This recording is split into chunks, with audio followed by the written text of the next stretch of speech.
Good morning, Silverhawks, and welcome to the Silverhawk News Network. My name is JJ. And I'm Aiden. Today is September 11, 2019. We would like to take a moment to remember those who died 18 years ago today. Today's top stories. Ladies of Lake Howell informational meeting will be on September 12th in Miss Mango's room 1227 from 2:30 to 3:30. The Young Men of Excellence will be hosting a Kicking It with Excellence kickball tournament on Wednesday, September 25th from 1:30 p.m. to 4 p.m. at Lake Howell High School. All groups, clubs, and teams are encouraged to sign up by Monday, September 16th. You must have a minimum of 8 players, but no more than 11.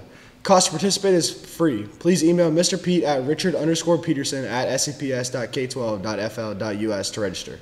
The next meeting of Teenage Republicans is this Friday after school in room 09002. If you missed the first meeting, you are still welcome to attend. Any questions, see Mr. Horban. There will be an informational meeting for any girls interested in playing lacrosse right after school on Thursday, September 12th in Coach Ziobro's room 10006.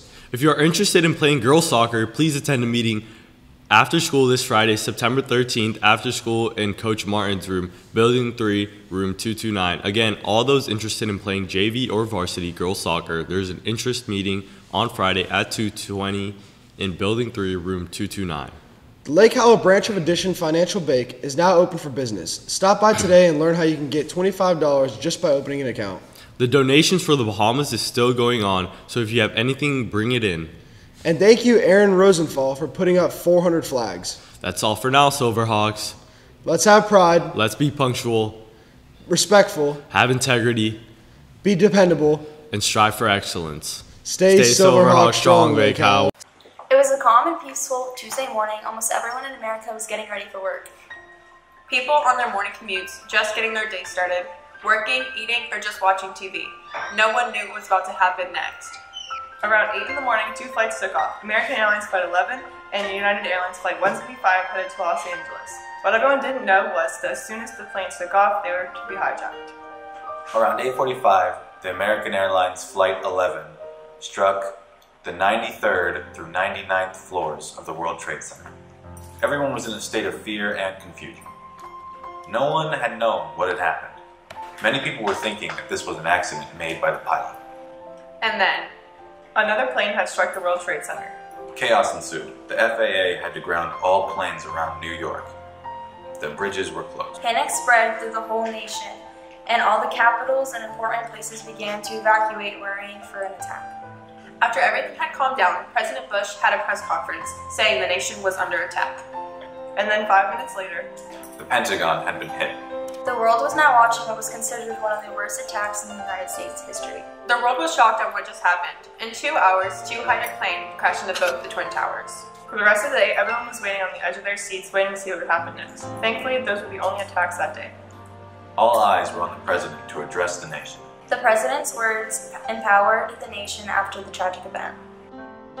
There was on September 11th, 2001. I was actually teaching at Winter Springs High School. I was teaching an economics class because I was an AP economics teacher, and I was in the middle of teaching it when the first tower was hit. And it probably was just a few minutes later that someone asked me to turn on the TV, and it was very much a teaching moment for myself and my kids. And it just changed the way I taught, it changed the way I viewed the world, and it just changed the way we lived as Americans after that. But I was teaching at Winter Springs High School the day that that happened. September 11, 2001, I was going from Building 9 here up to currently what is Coach Meyer's classroom when the first plane hit. After that, went in the class, it was AP US History, and our teacher just put on the news as we saw the second plane crash. Kind of crazy after that, power went out, and we were in code red for most of the day. The rest of the afternoon was kind of surreal. So it was crazy to think that stuff that we see in history books actually happens during our timeline. On September 11th, I was in first grade in my first grade class at Geneva Elementary.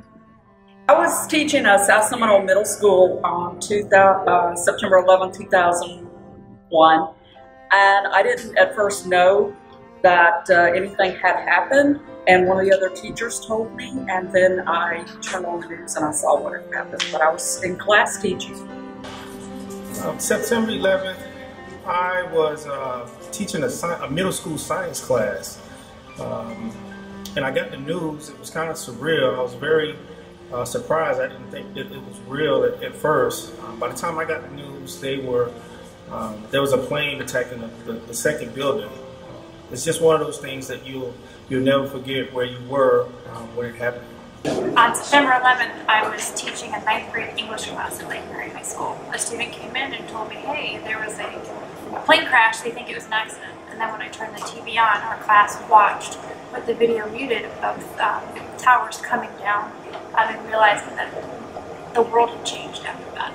On September 11, 2001, I was actually taking classes. I didn't have to work that day. I was studying for a test that I was supposed to have later that day, and I had the news on. I was at home, and I remember waking my husband up and telling him, just, you'll never believe what's happening. He couldn't even believe it. I mean, we were all in shock, and so we just sat glued to the TV all day long.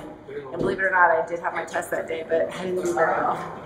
Across our country today, Americans are coming together in service and remembrance.